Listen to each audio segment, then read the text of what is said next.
Сәлем достар, баршаңызға бүгін сіздерге өте дәмді, әдемі болып шығатын, ресторандағыдай болып шығатын керемет пловтың жасалу жолымен бөлісемін. Бұл палауымыздың күріші осылай шашырап, әдемі болып шығады. Барлық қыр-сырларын, әдістерін видеода түсіндіретін боламын. Сондықтан видеоның соңына дейін қараңыздар.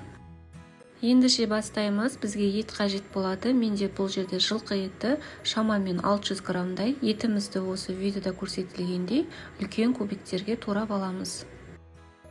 Содан соң сәбізімізді ұзынша соломка ретінде алып тураймыз. Және де достар, сәбізді көбірек қосқандарыңыз дұрыс болады. Менде шамамен үлкен сәбіздерден 4-5 сәбіз қостым.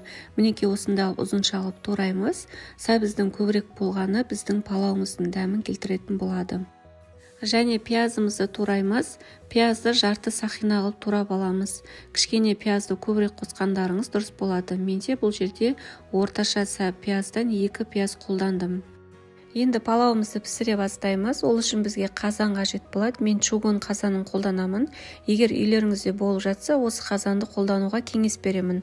Палауымыз өте жақсы пісіп шығатын болады. Енді қазанымызға май құямыз. Менде бұл жерде 450 грамм гхи майы. Егер сіздерде гхи майы болмай жатса, сұйық май немесе қойдың майын қолдана берсеңіз болады. Негізі таза өнімдегі құйрық май, гхи майларын қолданғандарыңыз дұрыс болады. Себебі көріп тұрғандарыңыздай май күрішке көбірек қосылады. Өйткені күріш майды жақсы көреді. Сол себептен таза май қолданғандарыңыз дұрыс болады. Майымызды жақсылап қыздырамыз. Майымыз қызғаннан кейін туралған етімізді салып, осы қызып тұрған майда жақсылап екі жақ бетін қуыратын боламыз. Және де газ отымыздың асты орташа оттан жоғары отта тұру қажет. Бірақ тым қатты отқа қоймаңыздар. Майымыз күйіп кетіп, күріштен күйік дәмі шығып кетуі мүмкін. Жақсылап етімізді қуырамыз. Екі жақ бетін осылай біршама уақыт өткеннен кейін еттің суы шығады. Етіміз кішкене кішірейеді. Шамалы уақыт өткеннен кейін суы тартылып, майда осылай етіміз жақсылап қызарып қуырылуы қажет. Осылай етіміз қызарғаннан кейін оның үстіне туралған пиязымыз саламыз. Пиязымызды салғаннан кейін араластыра отыра шамамен 5-6 минуттай қуырып аламыз. Осылай сарғайып қуырылады. Сол уақытта оның үстіне туралған сәбізіміз саламыз. Сәбізді шамамен 8-10 минуттай қуырамыз. Газ отымыздың астын сәбіз салған уақытта міндетті түрде орташа отқа қойыңыздар. Қақпағын жауып араластыра отыра шамамен 8 минуттай қуырамыз. Мінекей суы осылай шығады. Осы уақытта енді суын құямыз. Қайнаған су немесе салқын су құя берсеңіздер болады.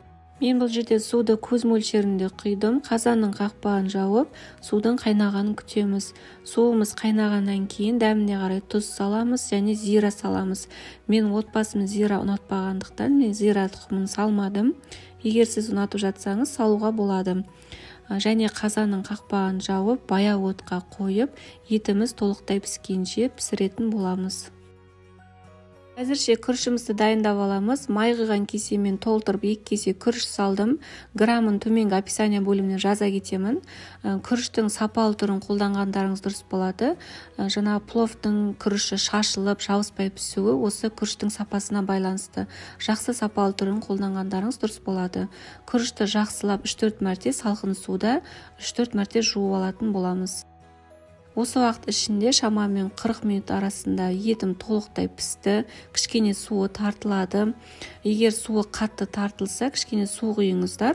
Және де етті күрішімізді осы қазанға саламыз. Салған уақытта осы видеода көріп тұрғандарыңыздай ешқандай араластырмай күрішті сәбіздің бетіне саламыз. Және де күріш салғаннан кейін суымыз күріштен 2-3 сантиметрде асып тұру қажет. Және қазанның қақпағын жаппай, газ отымызды орташа отқа қойып, осылай қайнатамыз.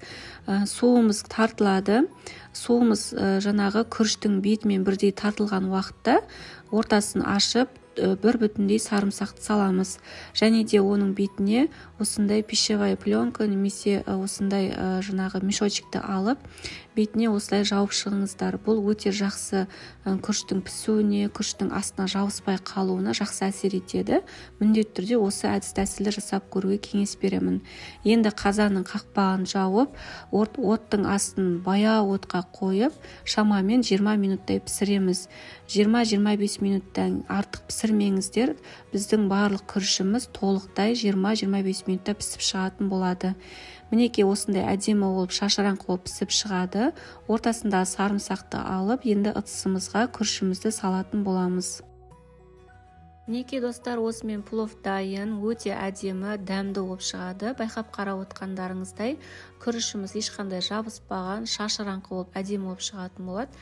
Міндетті түрде осы рецептпен жасап көруге кеңес беремін. Және де видео рецепт азда болса ұнаса, төменге лайк басып, комментарий жазуыңызды сұраймын. Және де каналға тіркелмеген болсаңыз, каналға тіркеліп, қоңырауша белгісін басып қоюыңызды сұраймын. Осы рецептпен жасап көріңіздер, сіздерге ұнайды деген ойдамын. Сіздермен болған Аягөз.